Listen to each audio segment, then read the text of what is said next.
dio un, creo que fue una introducción perfecta para el módulo que viene, que es el sexto, donde la idea es crear este diálogo intercultural sobre el buen vivir, donde vamos a hablar este tema que igual dentro de Chile es un poco complejo, y es cómo podemos relacionarnos entre Wincas y las comunidades originarias en la forjación de lazos y construcción de un Estado plurinacional, como bien mencionaba Antonio, donde sean reconocidos y respetados como parte íntegra del territorio Gualmapu y chileno. Para ello esperamos conocer un poco más sobre la cosmovisión mapuche del Cumelmonguén y la relevancia que tiene para el cuidado y las relaciones con la naturaleza. Para esto vamos a tener a Alberto Curanil, Lovkolov de Radalco, y Giovanni Samanamut, quien es director del Centro de Investigación Social de la Vicepresidencia del Gobierno Plurinacional de Bolivia, que nos va a dar esta perspectiva, como bien decía Antonio, más del tema del Estado. Entonces, no sé si Alberto ya tendrá audio, tendrá conexión, si pudieras conversar para poder entrar a diálogo.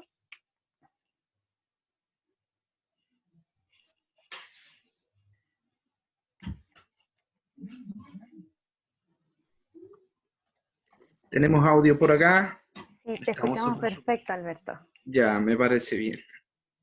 Te Em, concedo la palabra. ya, Fele y May. Primero que nada voy a saludar a mi gente, con Ñipuche, Marmari Piafin, Puguanei, Mleyelunga, Filke Mapu, Filke Loche, Filke Wariamum Leyelu, Conta, Quise Inganta, Kie Mechalin Pupe, Taimoyen. Bueno, sí, la verdad es que estaba como ya casi esperando, ¿no? Pero bueno, si nos centramos sobre lo que significa este trabajo, este conversatorio, creo que hay una mirada muy diferente de parte de nosotros acerca del Kememongen, ¿ya? Entonces, bueno, primero que nada, yo estoy en este minuto en mi comunidad y en el Gualmapu, en Milov, creo que esos son los nombres original de nuestro pueblo, Lof, donde uno puede vivir. Entonces, si hablamos del Khmer Muñén, cuando yo digo creo que hay una tremenda contradicción con esa frase, debido a que los que acabamos de ver hoy en la mañana y lo que se está viviendo acá es creo que responde a lo que le estoy diciendo. ¿Qué significa esto? El ingreso de la fuerza represiva del Estado de Chile, ¿cierto?, a una comunidad. El juicio de nuestros hermanos asesinados Camilo Catrillanca, ¿ya?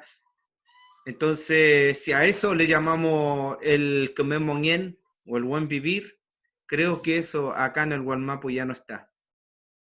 Si bien es cierto, años atrás podíamos aún gozar una parte de ese Kememonien. Recuerdo yo porque puedo compartir, por ejemplo, desde los 7, 8 años yo ya trabajando la tierra, trabajando las chacras, como por ejemplo, haciendo mucha siembra donde todo se podía producir, donde se podía producir que sea una alimentación sana. Y el por qué se podía producir esa alimentación sana es porque teníamos riego, teníamos agua para regar nuestro sembrado. Por lo tanto, eso nos permitía tener una buena relación o una buena alimentación, como por ejemplo. Pero también tiene que ver con el conocimiento que hasta ese minuto aún permanecía dentro de las comunidades, porque yo recién a los 10 años, por ejemplo, vine a hablar el castellano o este idioma que estoy hablando ahora, recién a los 10 años. Antes de los 10 años hablaba solo el mapudungún. y podía escuchar atentamente a mi abuelo, que alcancé a conocer por parte de mi madre, ¿cierto? Abuelo materno, y a mi abuelita. Pero sí vi otros viejos más, por ejemplo, como los padrinos, por decirlo así, muchos chachai de la comunidad, en el cual ellos tenían muchos conocimientos, sabían trabajar sus tierras, conocían y reconocían cuál era su territorio, cuál eran sus lof. Pero de que el Winca llega a invadir nuestro territorio, llega a imponer una cultura distinta, una alimentación distinta, una economía distinta, una educación distinta, entonces ya no podemos hablar ahora del buen vivir. Ahora lo que vivimos es más represión. Lo que nosotros vivimos ahora es una mayor usurpación donde se privatiza las aguas que hoy día nos lleva muchas veces por defenderlas nos lleva a la prisión. Entonces, ¿de qué Memonguén podemos hablar? ¿De qué buen vivir podemos hablar ante una institucionalidad que criminaliza la lucha, ante una institucionalidad que condena el buen vivir? Aquel que lucha por el buen vivir nos llevan a nosotros a una prisión de un largos años. Las condenas más largas, siempre lo he dicho, lo ha vivido el pueblo mapuche, el huaychafe que hoy día se moviliza en su territorio, quien lucha y defiende su territorio para poder mantener el buen vivir. Entonces, dentro de aquel, yo creo que hoy día nosotros lo que estamos haciendo es la lucha por el Istrófil Moñén, que de alguna manera puede significar la recuperación del buen vivir, o del Kmemongen, o del Kmefelén. Estamos trabajando, estamos luchando para que esto se pueda lograr, no sé en cuántos años más, pero nos cuesta mucho trabajo aún. Nos cuesta mucho trabajo. Tenemos las empresas forestales que afecta el buen vivir. Porque donde están las empresas forestales ya no podemos gozar de nuestra medicina, ya no podemos recolectar nuestra medicina. Y cuando recurrimos a la medicina Winca, se nos causa otro tipo de enfermedad. Así que, así como en mi breve presentación, lo que nosotros podemos aportar desde acá,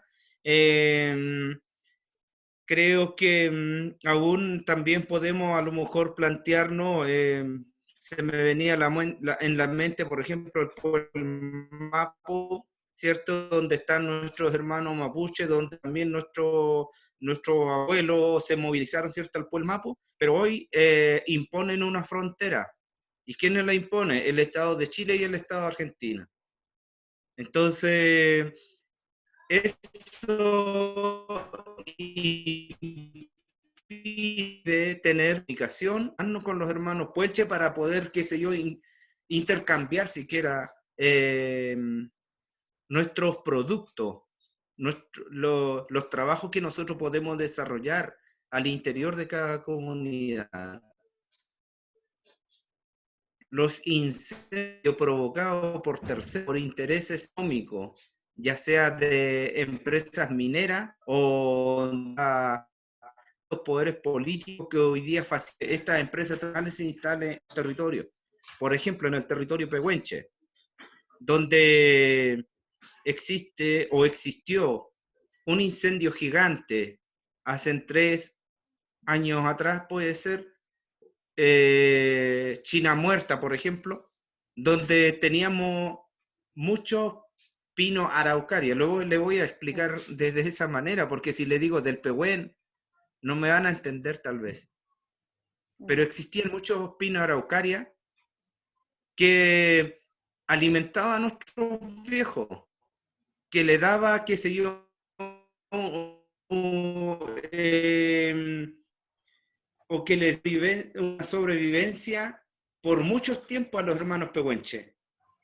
Pero vienen estas empresas crean o hacen un incendio, provocan un incendio para después simplemente decir, no, este fue un incendio que no sabemos de dónde o cómo fue su origen, ¿ya?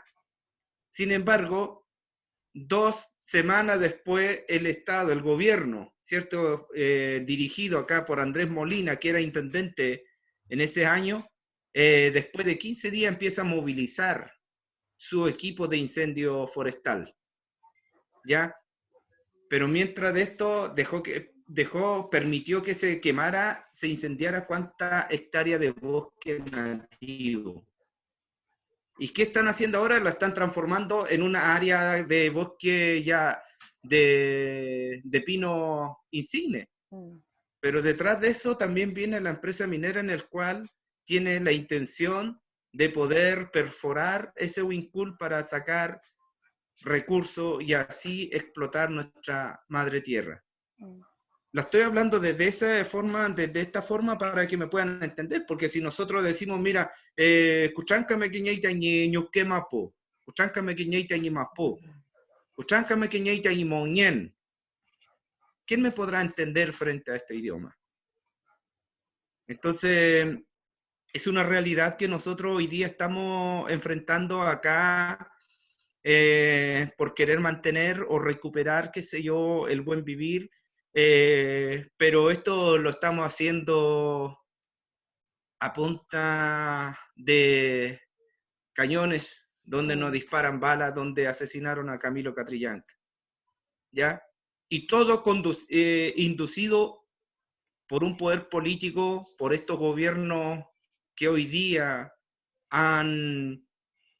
se han prestado para el servicio de aquellos empresarios, en el fondo los políticos corruptos. ¿Ya? Así que eso le puedo comentar, Catherine, Fernanda, en el cual me han hecho esta invitación para poder compartir. Yo sé que son muchas de nuestra gente también que se interesan en escuchar, en poner atención a este conversatorio acá, principalmente en el Gualmapo, donde también pedían el link, ¿cierto?, para poder ellos hacerse parte de este Nextram. Pero eso es lo que nosotros estamos viviendo. Yo creo que estamos llevando una lucha acá. Yo vengo recién llegando, estuvimos trabajando en diferentes comunas, podríamos decir. Estuvimos en Lonquimay, estuvimos en Panguipulli, en Coñaripe, ¿cierto?, para poder fortalecer la lucha que dan estos territorios por recuperar y por luchar por vivir un par de años más, porque estamos bajo amenaza. ¿Quién no tiene bajo amenaza a punto a hacernos desaparecer, ¿cierto? Es el Estado de Chile. Sí, muchas gracias, Alberto, y es sumamente importante también visibilizar lo que realmente lo que ustedes buscan, porque claro, o sea, todo ese conflicto en el sur y muchas veces para el norte se tergiversa toda esta problemática y bueno, queríamos este mismo espacio para que tú nos pudieras explicar bien y claramente no se da este concepto de buen vivir dentro de sus comunidades, ni tampoco dentro de nosotros mismos, porque no logramos conectar con lo esencial de la vida, ¿no? Entonces, lo que nos enseñas y expones es realmente para poder llegar a pensar y reflexionar. Y bueno, Giovanni Samanamú, quien es nuestro segundo expositor y último de hoy, él trabajó en el gobierno de Bolivia y también trabajó en esta plurinacionalidad que actualmente tiene ese país y trabajando también con las comunidades indígenas que se encuentran ahí. Así que, bueno, no sé si él tendrá el audio activado como para comenzar y explicarnos Hola, también ¿me sobre esta. escuchan? Te escuchas perfecto, Giovanni. Gracias. Bien, muchísimas gracias a todas y a todos. Un saludo desde aquí, desde Bolivia, y gracias por la invitación. Y escuchando un poco el testimonio del hermano Alberto, nos parece también a nosotros escuchar lo que habíamos, lo que se había vivido en el marco de lo que es el proceso político boliviano y obviamente desde el punto de vista de lo que nosotros hemos vivido y la experiencia que aún todavía estamos pasando, nos solidarizamos con todo lo que está pasando con el hermano pueblo mapuche y nos parece importante entender que todavía estas peleas y estas luchas no se han agotado.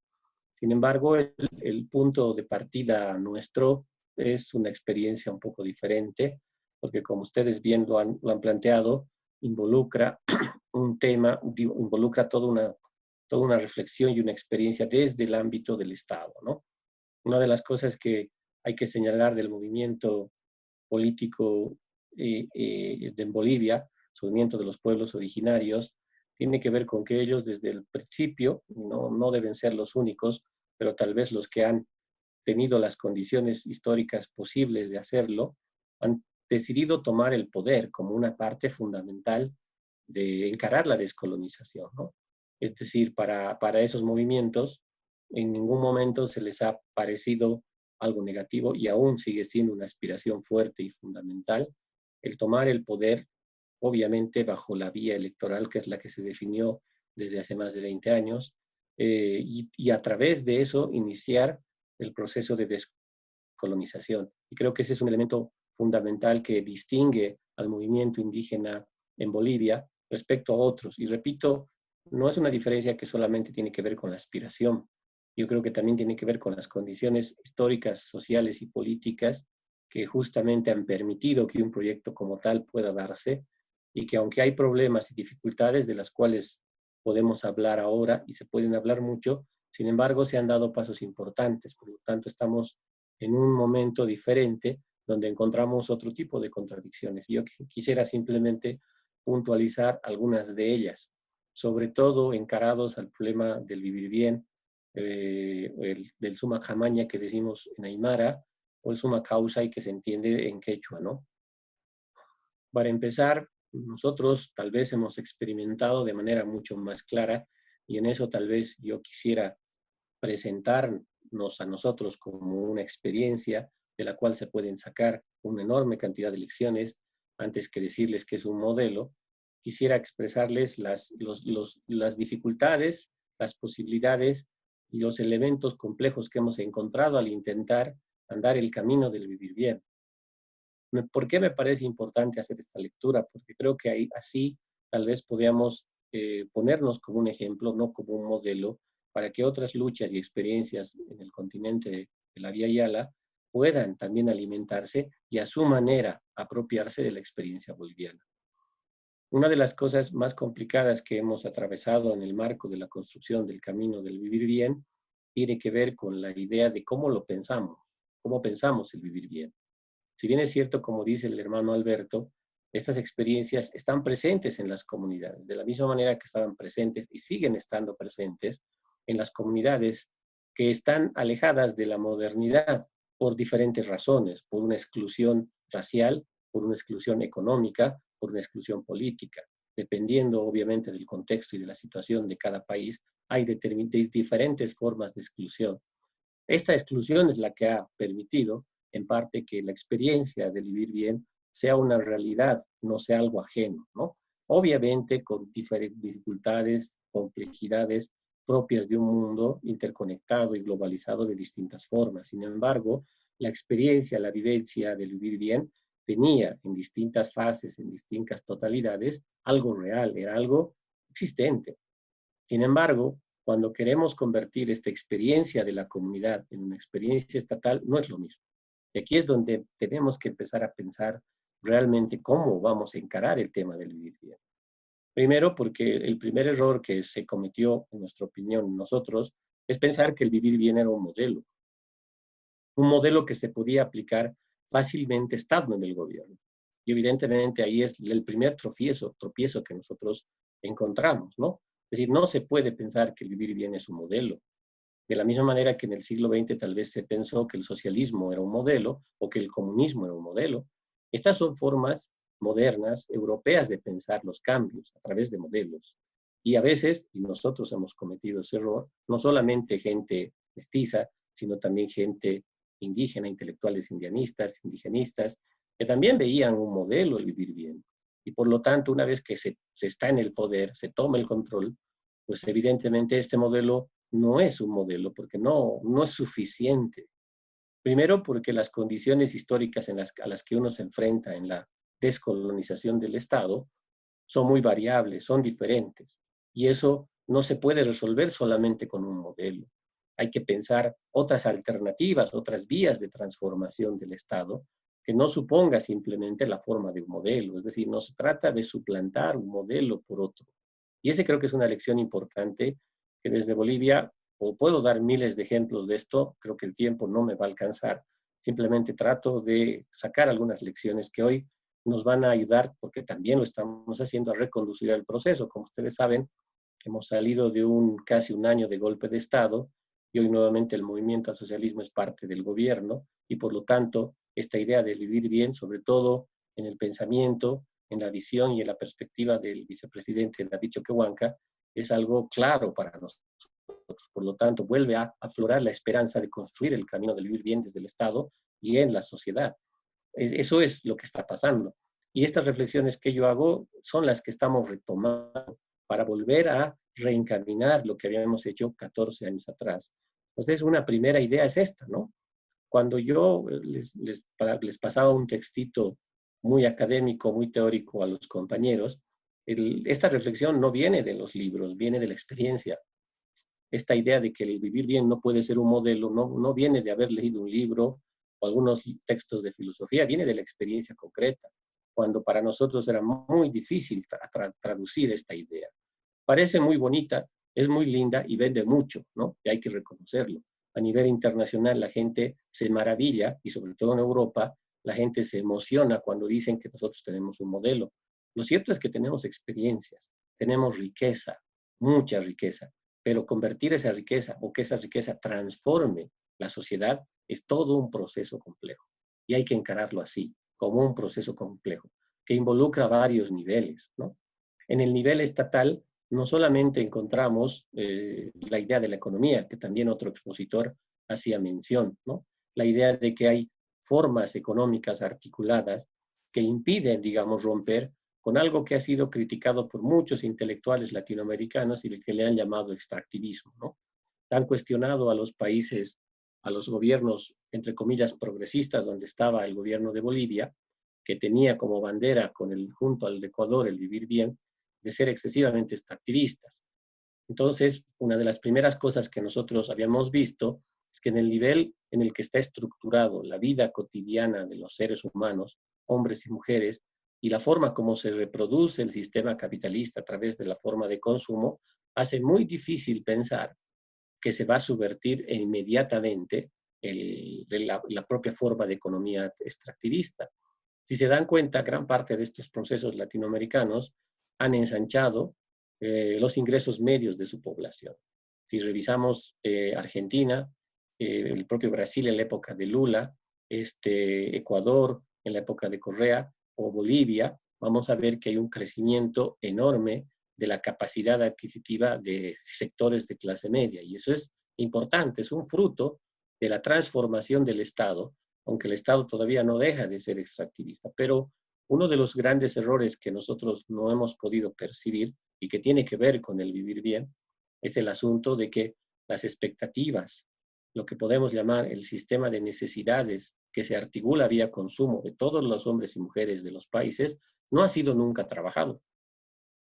O sea, nunca nos hemos puesto a trabajar qué significa transformar el sistema de necesidades. Y una de las cosas en las cuales nos puede ayudar el vivir bien, no como modelo, sino como conciencia del vivir bien, es básicamente a transformar el sistema de necesidades. No basta con dar a la población alimento, no basta con dar a la población capacidad de ingresos, capaz de que puedan salir de su propia condición de miseria. Por supuesto que es inevitable y hay que hacerlo, pero no es suficiente. Paralelamente, hay que trabajar una transformación del sistema de necesidades, que es un elemento fundamental que nosotros nunca lo percibimos. Y es más, no solamente Bolivia. Toda la época, todo el género, toda la idea consumista, toda la época, digamos, de los gobiernos progresistas, nunca se focalizaron en eso. Y ahí es donde podemos entrar en el diálogo con los hermanos y las hermanas y los pueblos indígenas que miran la vida en un sentido diferente. que no lo reducen al ámbito económico, sino que ven la realidad como una totalidad integral. Entonces hay que pensar la transformación de nuestros países integralmente. Paralelamente, mientras estamos transformando la estructura económica y desigualdad, transformamos también el sistema de necesidades, es decir, qué consumimos, cómo consumimos, de qué manera consumimos.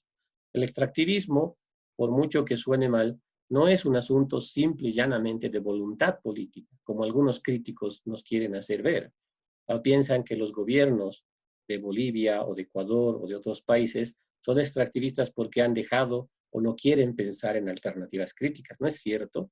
Hay elementos estructurales como el que acabo de mencionar, que un error de no haber visto supone que en algún momento eso puede retornar como una especie de tómbola con la única opción de derrumbar, es decir, la gente al tener, por decirlo así, mayores y mejores oportunidades adquisitivas, termina pensando que esas se alimentan las necesidades infinitas de las personas y que solamente el consumo es el único que permite satisfacer esa creciente necesidad que se crea con el aumento adquisitivo de las personas, ¿no?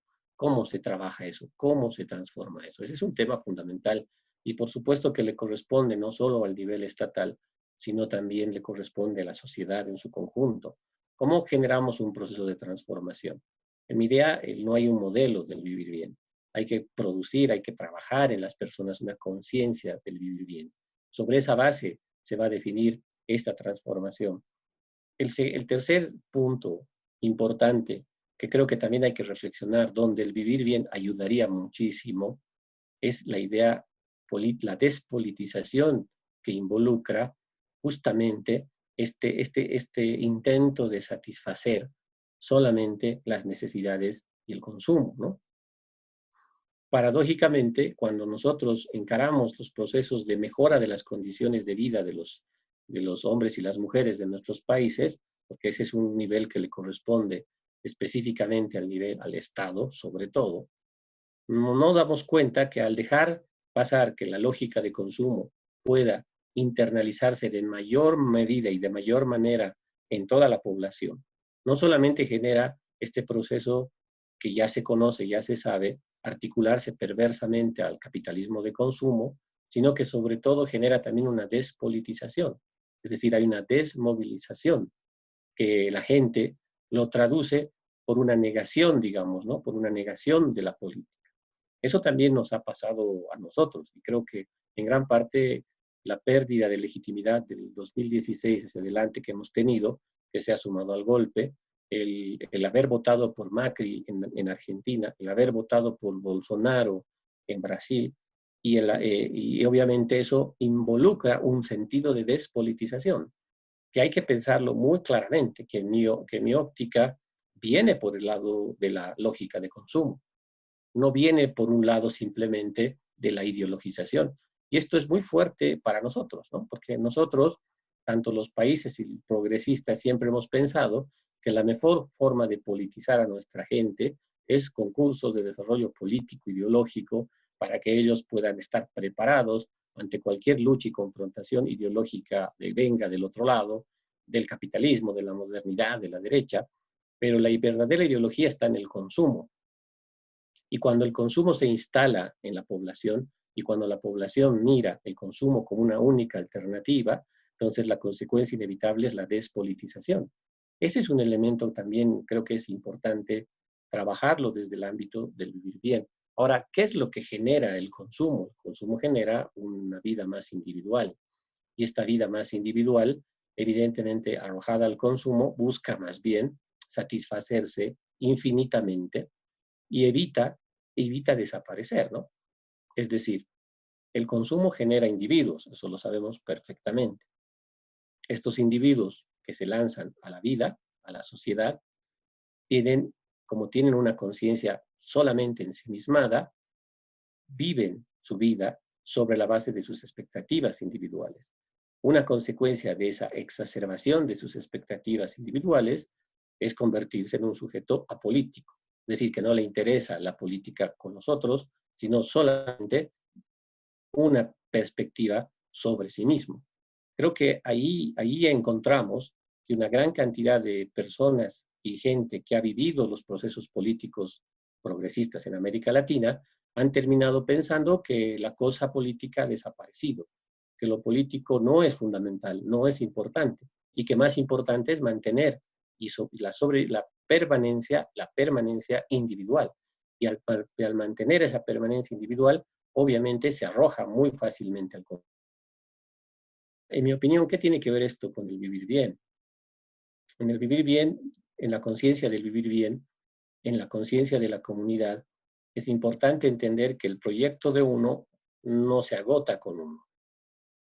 Esto quiere decir que por mucho que el consumo capitalista te acostumbre a apoyarte en tu sentido de vida, de sobrevivencia y de vida absoluta, negando cualquier opción posible que pueda frenar esa vida, por ejemplo, no querer ser viejo, por ejemplo, querer siempre ser joven, por ejemplo, disfrutar la vida a plenitud para que nadie más me pueda quitar mi vida, porque yo la disfruto totalmente. Todas esas cosas, en mi opinión, son maneras de evitar lo que podemos decir la muerte. La muerte un poco es la parte negativa de la vida como nosotros la entendemos, ¿no? Es decir, la desaparición de nosotros, físicamente, culturalmente. Al aceptar una lógica de consumo donde yo afirme mi vida por encima de la muerte, a través de, por ejemplo, dejar no querer ser viejo, experimentar todo lo más posible porque soy joven, negar mi condición para querer aceptar otra que no soy a través de la tecnología, digamos, con liposucción, con rejuvenecimiento y todas esas estrategias que nosotros utilizamos a través del consumo, evidentemente estamos negando la muerte dentro de nosotros. Lo que nos enseña la vida comunitaria es que la muerte es parte de nosotros. Solo podemos mantener equilibrio si sabemos que también nosotros, mientras vivimos, algo de nosotros está muriendo. Y aceptar eso es aceptar el lugar que nos toca en la comunidad. Negar eso y afirmar una vida absoluta es más bien todo lo contrario. Es negar la posibilidad del equilibrio. Ese me parece que es otra lección importante del vivir bien, ya para transformar no solamente el aspecto del consumo, sino la percepción y la vida política de nosotras y nosotros. Tiene que ver también con nuestros proyectos políticos, tiene que ver con nuestros proyectos sociales, ¿no? Entonces, esas cosas que han sido introducidas lentamente en América Latina a través del capitalismo y la modernidad, son cosas que pueden ser contrarrestadas, en mi opinión, a través de la conciencia del vivir bien.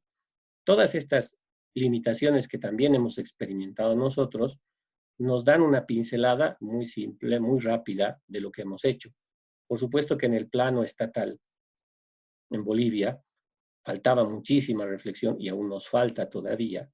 Había un debate sobre los indicadores del vivir bien, que también está en Ecuador, también está en Bolivia, que parte de otro tipo de disyuntivas y de elementos sobre el vivir bien. Pero les he querido tal vez expresar estos 3 puntos, sobre todo pensando en que no solamente es un asunto individual, social, sino también es un asunto estatal y que también han sido limitaciones a las cuales nosotros nos hemos enfrentado cuando hemos querido justamente construir un camino en el vivir bien.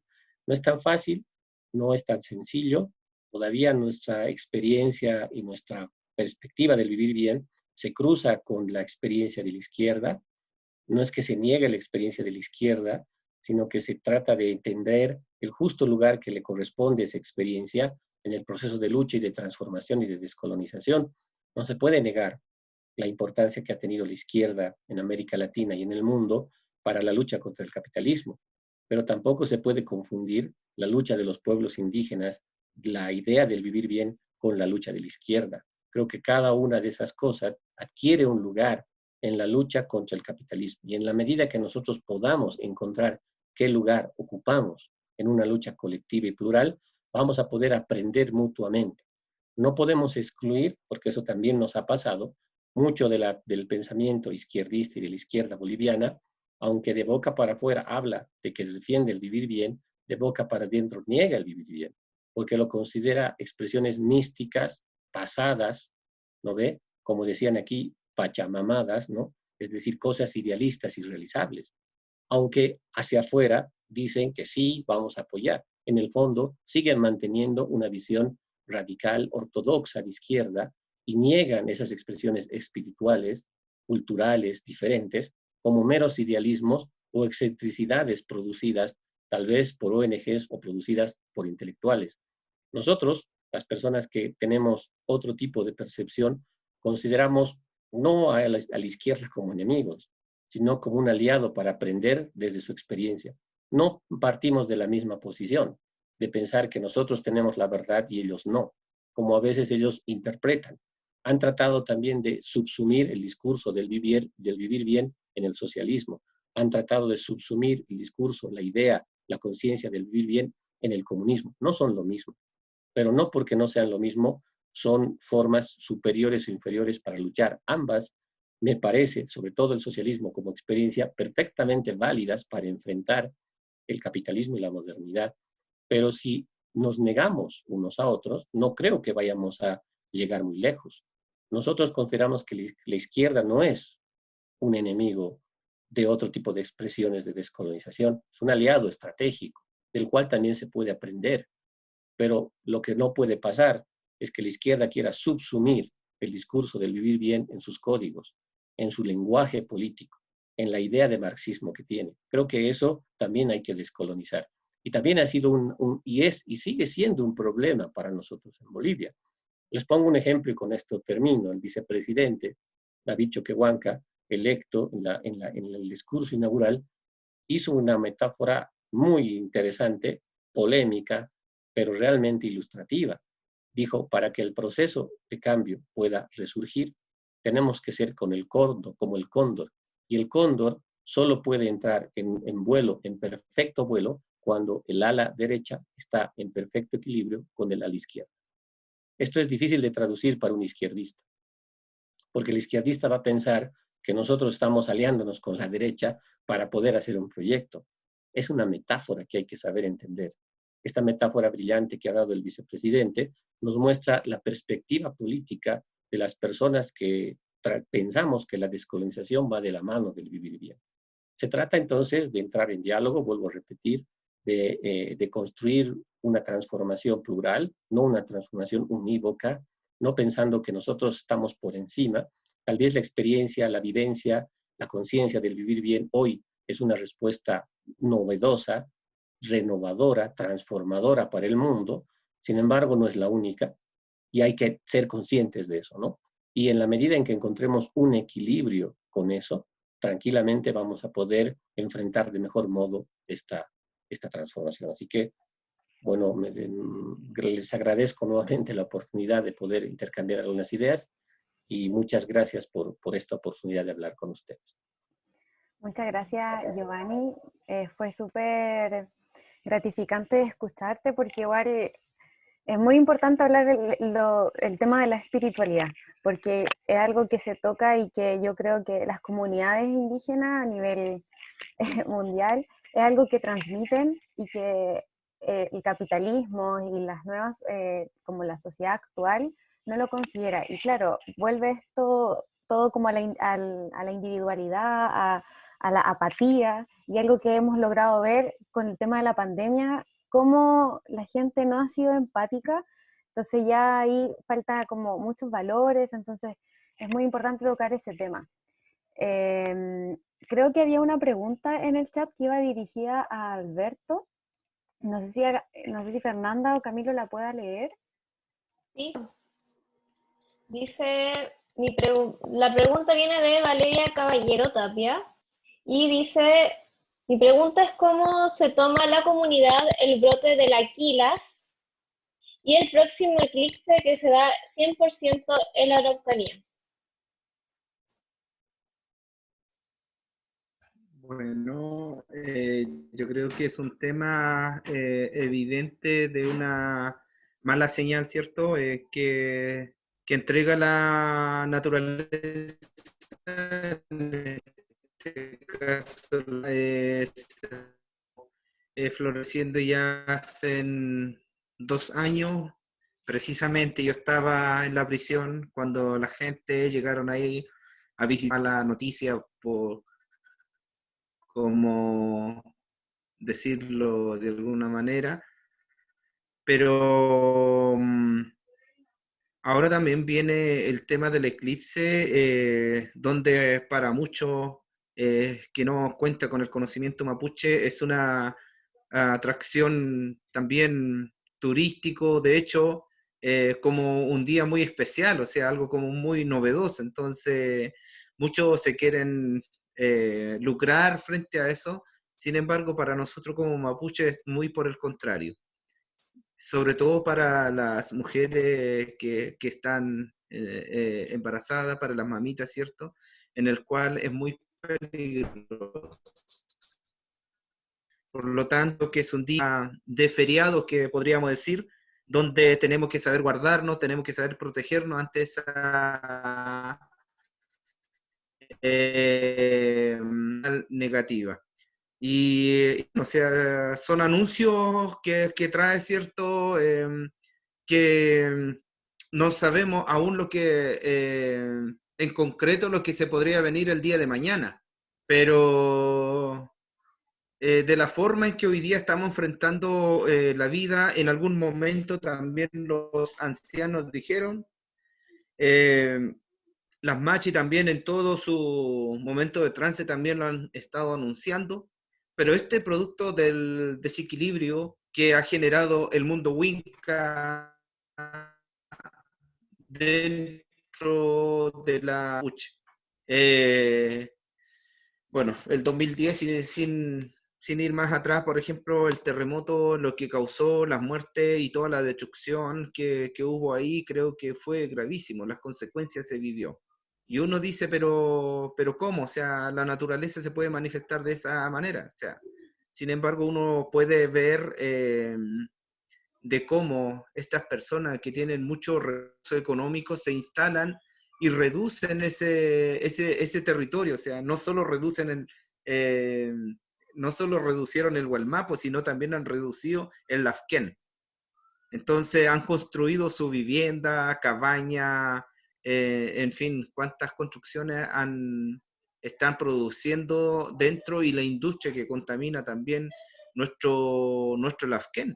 Entonces es obvio que en algún minuto se va a tener que manifestar. Acá nosotros muy cerca también decimos lo mismo, que los que estamos cerca del volcán, donde los pillán también se manifiestan. Para nosotros, el luchar contra estas empresas forestales, contra todo este tipo de intervenciones, por ejemplo, no es que a nosotros se nos ocurra, no es que sea una ideología, sino es nuestro deber defenderla. Cuando nosotros no lo defendemos, entonces se vienen muchas enfermedades que nos atacan y no, al final de todo que nos produce la muerte. Pero ¿quiénes se manifiestan después? Son los huincules. Son los volcanes en el cual los ríos se desbordan muchas veces. Pero eso es producto, digamos, de la intervención de estos huincas en nuestro Gualmapo y así como también en otro territorio. Entonces, bueno, ahora estas señales que las mismas quila, puede ser enfermedades que se vienen, pueden ser otras enfermedades más, aparte de esta pandemia, qué sé yo, que ha significado también un impacto dentro del mundo, ¿cierto? Pero bueno, es una señal para toda la humanidad. Gracias. Aquí hay una pregunta muy extensa, así que le queremos dar el audio a José Luis Cárdenas, si él pudiera hacer la pregunta para poder contextualizar mejor y tratar de igual dirigir la pregunta hacia Giovanni y Alberto, porque Giovanni también tiene esta experiencia desde Bolivia. No sé si ya tiene el audio.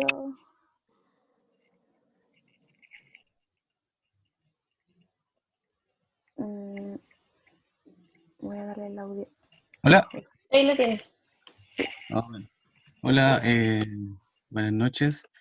Bueno, básicamente lo que se escribió acá, disculpen lo extenso, pero quería consultarle a Alberto, bueno, a Giovanni igual, sobre estos procesos de discusión, digamos, de la nueva constitución, si lo ven con una mirada positiva para su demanda histórica o, o si se ve como una instancia que pueda ser cooptada por otros intereses que vayan en contra de lo que se está pidiendo.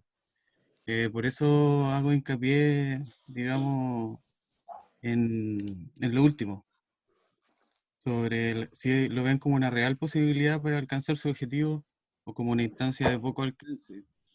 Eh, y a mí realmente lo que me interesaba preguntarle a Lonco Alberto, solo si se puede comentar, es que si ellos han determinado algunos mecanismos internos entre los distintos territorios de Gualmapu para poder eh, participar de este proceso.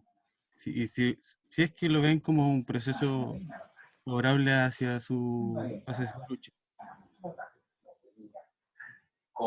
Antes de que conteste Alberto, para guardar esa pregunta y a ver si es que Giovanni nos puede comentar primero sobre esto, porque desde Bolivia ya tienen la experiencia del cómo integrar a los pueblos originarios. Entonces, a ver si nos puede dar primero una introducción a esto para que después ya Alberto pueda comentar más en profundidad lo que se requiere para el pueblo mapuche.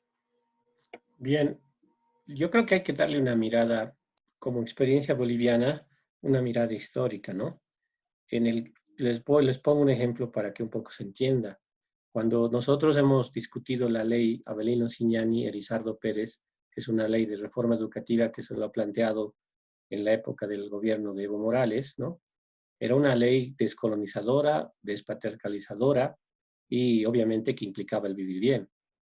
Y una de las cosas que habían planteado muchos intelectuales era que esa ley debería romper con la escuela porque la escuela era colonial.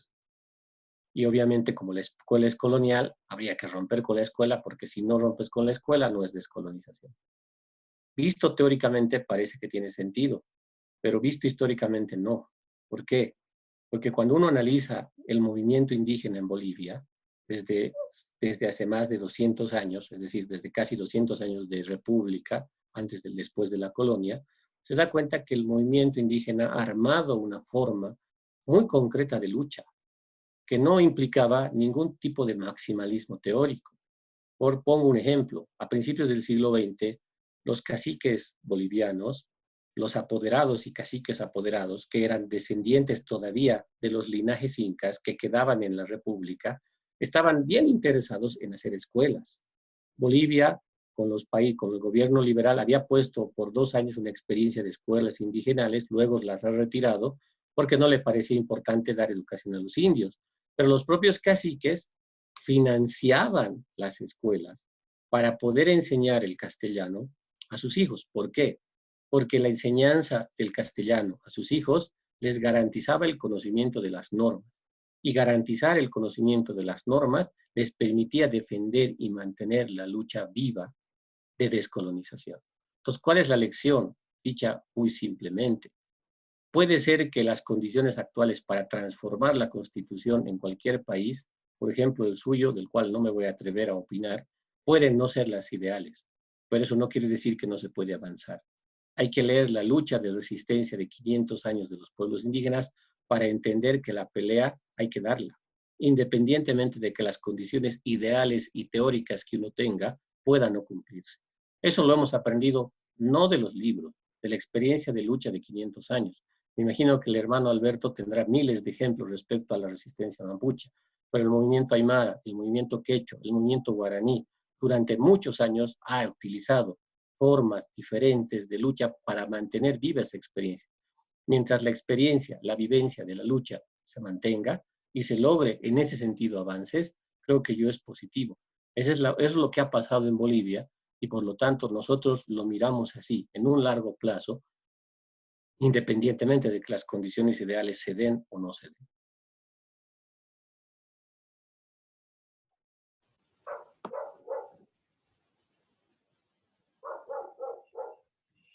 Muchas gracias, Giovanni. Alberto, quisiera responder la pregunta de José. Sí, mira,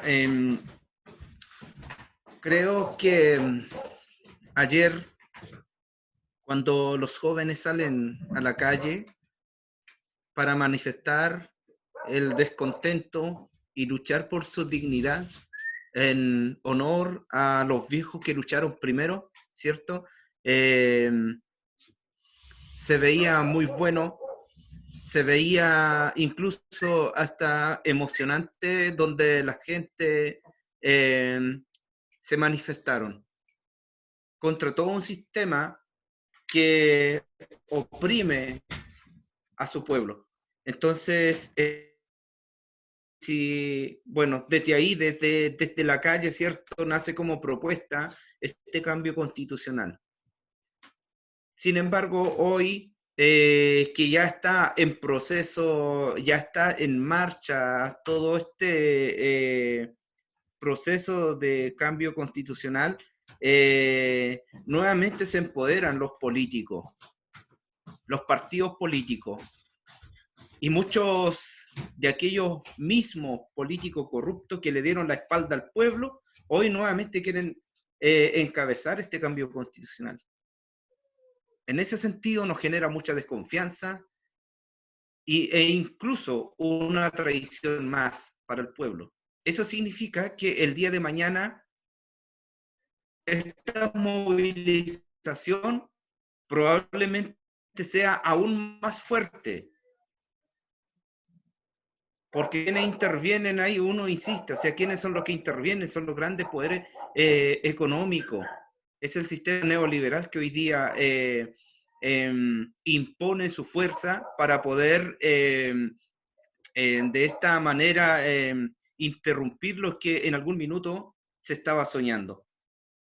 Nosotros como pueblo simplemente no estamos, y por ahí, como decía Camilo, hablaba de integración. Yo creo que nosotros bajo esas condiciones no podemos hablar de integración. Considerando parte de nuestra gente, porque también somos, son diversas las expresiones que también hay en el Gualmapo, hay hermanos mapuches que obviamente buscan un espacio, una participación dentro de la institucionalidad del Estado de Chile. Eso, sin embargo, obedece a un interés personal, a un interés, no sé, ya de acuerdo a unas políticas, pero ya una política en lo personal y en representación a lo mejor de muchos jóvenes que hoy día han sido reprimidos. Nosotros decimos, nosotros estamos sujetos a la tierra. Nosotros estamos sujetos y obedecimos lo que dice nuestras mapos. Por lo tanto, no estamos buscando y tampoco vamos a cambiar nuestra forma, nuestra mirada, como algunas personas también lo han hecho acá. Ayer estaban hablando contra el sistema constituyente, estaban hablando en contra del escaño reservado y hoy día están pidiendo escaño reservado. Entonces son esta gente la que traicionan a nuestros pueblos. Y están traicionando y le están cortando los brazos a esta futura generación. Y nosotros seguimos sujetos a nuestra tierra y muchas veces nos hacemos diferentes, por eso muchas veces se ponen, incluso generan una campaña de desprestigio hacia los hermanos que luchan y defienden su territorio. Eso puedo responder frente a esta pregunta. Muchísimas gracias. Espero hayan respondido tu pregunta, José Luis. Muchísimas gracias a los dos expositores.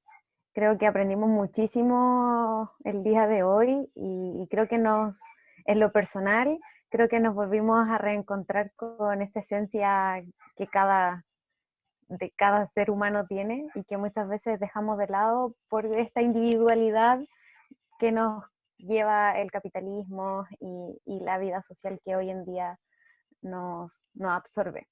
Así que, pucha, los invito a todos los participantes y los que nos están viendo en YouTube a que nos conectemos mucho más, como bien decía Alberto, con la tierra, con lo natural, con nosotros mismos, porque cuando nosotros ya nos conectamos, creo que sabemos realmente qué es lo que queremos y qué es lo que necesitamos, y usualmente no es lo que uno cree, no es el dinero, no es, si bien el dinero ayuda para algunas cosas, pero un auto de lujo no te va a ayudar, una casa enorme no te va a ayudar, entonces creo que en ese sentido hay que empezar a cuestionarse muchas cosas. Así que muchísimas gracias, Alberto, Giovanni, Antonio, Cristian, por habernos dado esta introducción, por enseñarnos estos conocimientos que hoy en día recién se están dando a conocer y a difundir. Es importante tenerlos en mente. No sé si Fernanda, Camilo, alguien más quiere agradecer. Ya nos pasamos mucho en la hora, así que igual me disculpo, nos disculpamos por eso, pero ha sido súper grato escucharlo. Sí, yo me uno a las palabras de la Katy, realmente tuvimos excelentes módulos este día, igual que el día anterior, pero hoy día nos evocamos al inicio de la alternativa al desarrollo, ya no estamos pensando tanto en el modelo económico, en una desactivación económica sustentable que nos puedan estar introduciendo desde el gobierno, desde el área empresarial, sino que estamos introduciéndonos a algo que tenga mayor sentido para nosotros en el futuro, que se relacione más con la naturaleza, con nuestro entorno y con nuestro alrededor, con nuestra propia comunidad, eliminar ese individualismo, o tal vez no eliminar, pero sí dejar más de lado ese individualismo que tenemos y empezar como a acompañarnos, a relacionarnos. Así que yo también quiero agradecerle a todos, especialmente a los expositores por acompañarnos hasta ahora, nos atrasamos bastante en la hora, y a todos los que nos están siguiendo y siguen la conexión en Zoom, que también estamos muy tarde, pero que vale la pena. Muchas gracias. Sí. Gracias por estar con nosotros y los dejamos súper invitados para mañana, ya sería el último día. También seguimos con estas otras opciones de crear economía, de ser más solidarios, de repensar todo lo que tradicionalmente nos han estado enseñando en el colegio, en la sociedad, y que realmente a veces hay, y como alguien decía hoy día, hay que cuestionarse todo, porque si no se cuestiona, uno no encuentra otro tipo de respuesta. Entonces, hemos generado este espacio para eso, para ustedes, para que se cuestionen, para que escuchen y tengan una visión mucho más amplia de todo. Así que muchísimas gracias. A los No tengo nada expositores más que también los dejamos invitados a entrar mañana a Zoom a la misma hora. Vamos a tener teorías a la economía feminista, vamos a hablar sobre cooperativas, ahí vamos a hablar del tema de la comunidad, como también un ente importante de la sociedad, y vamos a terminar con la alternativa al desarrollo, donde vamos a contar con Acosta y Mundaka, de Chile. Muchas gracias. Claro. Aprovechen de reflexionar esta noche. Gracias a ustedes, gracias por la invitación, Fernanda, Catherine, Camilo, y les deseo mucho éxito también en la jornada que le queda por delante. Que estén bien, buenas noches. Cayal. Gracias, Alberto, buenas noches. Que estén bien. Buenas noches. Chao, Buenas Antonio. noches. Chao, Giovanni, muchas gracias. Chao a todos. Chao, gracias. Chao, Antonio. Chao. Chao, muchas gracias a todos. Chao, Valentina, Camilo, Giovanni. Chao, Vale. Nos vemos mañana con más ganas. Se nos va quedando poquito. Y Mira, Valeria Caballero dice, gracias a todos quienes fueron parte de este último módulo del día de hoy. Muy humano, muy de tierra, pude sentir el amor por el mundo que brindan. Un abrazo a distancia. ¡Ah, qué lindo! ¡Qué lindo!